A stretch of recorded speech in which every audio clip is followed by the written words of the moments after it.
Start. महोदय, हैरानी की बात है कि कोई भी राजनीतिक दल ऐसा नहीं है जिसने आपराधिक पृष्ठभूमि के प्रत्याशियों से परहेज किया हो। यहाँ तक कि राजनीतिक शुचिता का दम भरने वाली आम आदमी पार्टी ने सबसे अधिक 13% प्रत्याशी आपराधिक पृष्ठभूमि के खड़े किए हैं। खुद प्रत्याशियों ने अपने हलफनामे में यह बात स्वीकार की है। उसके 32 में से 26 उम्मीदवारों पर गंभीर अपराध के मुकदमे दर्ज हैं। इसी तरह कांग्रेस के 18 और भाजपा के 11 उम्मीदवारों पर गंभीर अपराध के मुकदमे चल रहे हैं।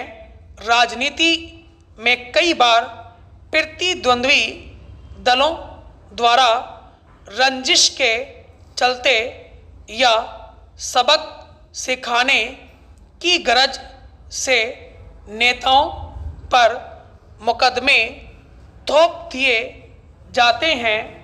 आंदोलनों आदि के दौरान भी उन पर मुकदमे दर्ज होते हैं। ऐसे मामलों को राजनीति से प्रेरित मान कर प्रायः नजरअंदाज कर दिया जाता है, मगर हत्या, बलात्कार, सार्वजनिक धन का गबन, चुनाव संबंधी अपराध जिनमें 5 साल से अधिक कैद का प्रावधान है, गंभीर अपराध की श्रेणी में आते हैं।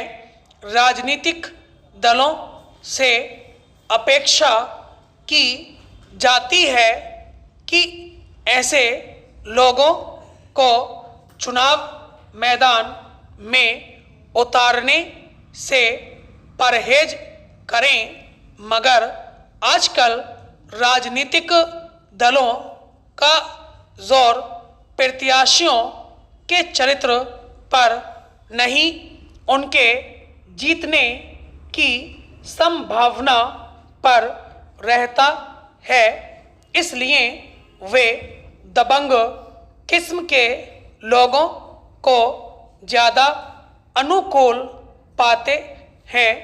यही हाल धन बल वालों का है।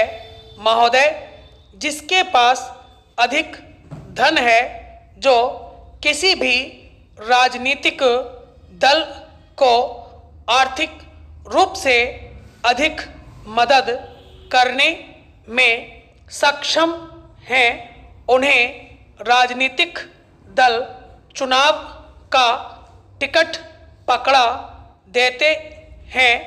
अक्सर गंभीर आपराधिक पृष्ठभूमि वालों के पास धन बल भी अधिक होता है और राजनीतिक संरक्षण पाने की मंशा से जीत की संभावना वाले राजनीतिक दल का दामन थाम लेते हैं।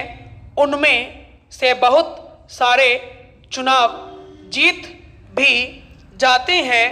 राजनीति में आपराधिक छवि के लोगों की बढ़ती पैठ इसलिए चिंता का विषय है कि उनके सत्ता में आने से न सिर्फ उन पर चल रहे मुकदमों में न्याय प्रभावित होता, बल्कि भ्रष्टाचार पर अंकुश लगाना चुनौती बना रहता है।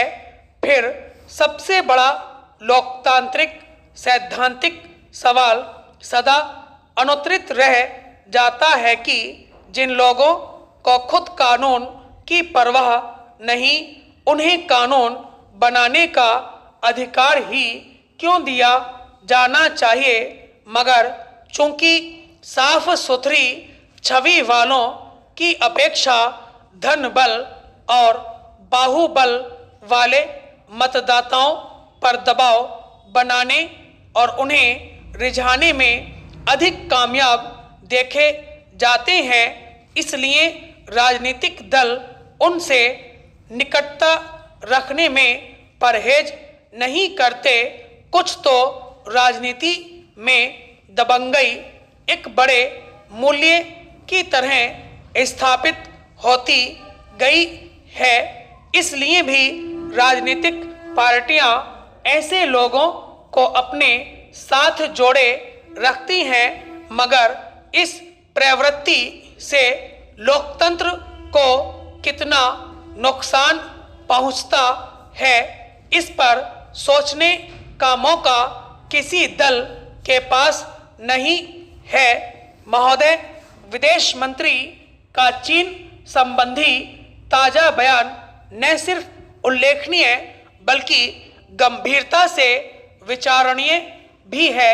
चीनी अध्ययन पर केंद्रित एक सम्मेलन में भाग लेते हुए भारतीय विदेश मंत्री ने एक तरह से अपनी पीड़ा का ही इजहार किया कि चीन ने लद्दाख सीमा पर जो किया और अब वह जिस तरह से सीमा पर सैनिकों का जमावड़ा कर रहा है, उससे उसकी मंशा साफ नहीं लगती। वाकई चीन की आक्रामकता की साफ वजह पता न होने से भारतीय पक्ष की उलझन का ऊंचा स्तर बना हुआ है। चीन ने कभी भी साफ गोई का परिचय नहीं दिया है, वह चीज़ों को उलझाए रखने में ही अपना हित देख रहा है। ऐसे में भारतीय राजनय के सामने बड़ी चुनौती है। एस जयशंकर ने फिर एक बार साफ किया है कि कोई भी चीनी कोशिश स्वीकार्य नहीं होगी। हम नहीं चाहते कि चीन सीमा पर वास्तविक नियंत्रण में किसी भी प्रकार का बदलाव करे, लेकिन चीन न केवल आगे बढ़कर दावे करता है बल्कि अपने दावे को पूरा करने की दिशा में काम भी कर रहा है। कूटनीतिक रूप से यह बोलना सही नहीं है, लेकिन यह बात एक आम भारतीय को भी समझ में आने लगी है कि चीन सच नहीं बोल रहा। चीन के सरकारी अखबार भड़काने के लिए जो कुछ छापते हैं, उससे भी चीन सरकार की मंशा सामने आ जाती है। चीन की साजिश है कि वह गलती करे लेकिन उसका अपराध दर्ज न हो। क्या ऐसा हो सकता है? क्या चीन दुनिया के तमाम देशों को भोला समझ रहा है? अभी तो दुनिया को चीन से कोरोना का हिसाब भी लेना है। ऐसे नाजुक समय में भी चीन के इरादे समझ से परे हैं। भारत के विरोध में पाकिस्तान को आगे रखते हुए उसकी अंतर्राष्ट्रीय साजिशों से दुनिया वाकिफ है। इसके बावजूद वह खुद को भारत का जिम्मेदार पड़ोसी कैसे मान सकता है? भारतीय विदेश मंत्री का इशारा बिल्कुल सही है कि भारत चीन संबंध आज चौराहे पर हैं। जो होगा उसका पूरी दुनिया पर गहरा असर होगा।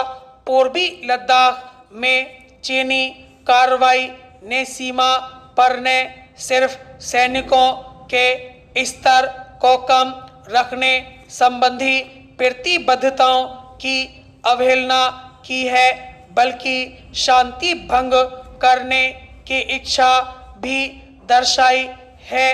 विदेश मंत्री चाहते हैं कि LAC के प्रबंधन पर पहले से ही किए गए समझौतों की पूरी तरह से पालना हो, लेकिन क्या चीन ऐसा करेगा? अब वक्त आ गया है जब भारत को चीन की मंशा को चरम पर जाकर महसूस करना होगा। चीन अधिकतम क्या कर सकता है, इसका अनुमान लगाना और उसके अनुरूप तैयारी करना समय की मांग है। स्टॉप।